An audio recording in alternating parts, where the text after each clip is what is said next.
Cylinder தட்டுப்பாடு விவகாரத்தில் மக்கள் நலனை காக்க ஒன்றிய அரசு என்ன செய்ய போகிறது என்று முதலமைச்சர் மு.க.ஸ்டாலின் கேள்வி எழுப்பியிருக்கிறார். அண்மை செய்தி, மேற்காசிய போரால் மக்கள் பாதிப்படையக்கூடாது என மாநில அரசின் அதிகாரத்திற்குட்பட்டு நடவடிக்கை எடுக்கப்பட்டிருக்கிறது என்றும், தமிழ்நாடு அரசின் அதிகாரங்களுக்குட்பட்ட நடவடிக்கைகளை எடுத்துவிட்டோம் என்றும் முதலமைச்சர் மு.க.ஸ்டாலின் தெரிவித்துள்ளார்.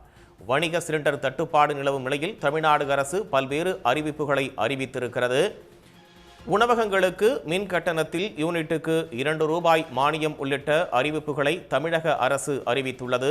சிறு குறு நிறுவனங்கள் மின் அடுப்புகள், மின் சூடேற்றிகள் கொள்முதல் செய்ய மானியத்தோடு கடன் வழங்கப்படுவதாகவும் முதலமைச்சர் தெரிவித்திருக்கிறார்.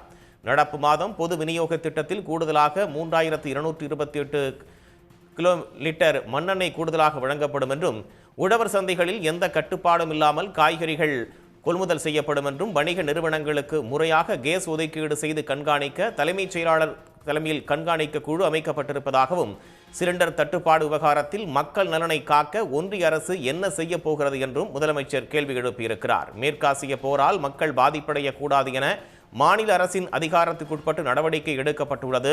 தமிழ்நாடு அரசின் அதிகாரங்களுக்குட்பட்ட நடவடிக்கைகளை எடுத்துவிட்டோம் என்றும் முதலமைச்சர் தெரிவித்துள்ளார். வணிக சிலிண்டர் தட்டுப்பாடு நிலவும் நிலையில் தமிழ்நாடு அரசு பல்வேறு அறிவிப்புகளை அறிவித்துள்ளது. உணவகங்களுக்கு மின் கட்டணத்தில் யூனிட்டுக்கு ₹2 மானியம் உள்ளிட்ட அறிவிப்புகளை தமிழக அரசு அறிவித்திருக்கிறது என்றும், சிறு குறு நிறுவனங்கள் மின் அடுப்புகள், மின் சூடேற்றிகள் கொள்முதல் செய்ய மானியத்தோடு கடன் வழங்கப்படுவதாகவும் முதலமைச்சர் தெரிவித்துள்ளார்.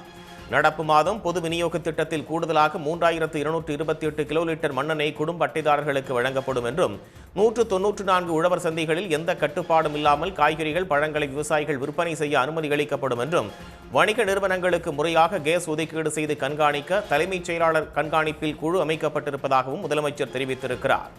சிலிண்டர் தட்டுப்பாடு விவகாரத்தில் மக்கள் நலனை காக்க ஒன்றிய அரசு என்ன செய்ய போகிறது என்றும் முதலமைச்சர் கேள்வி எழுப்பியுள்ளார்.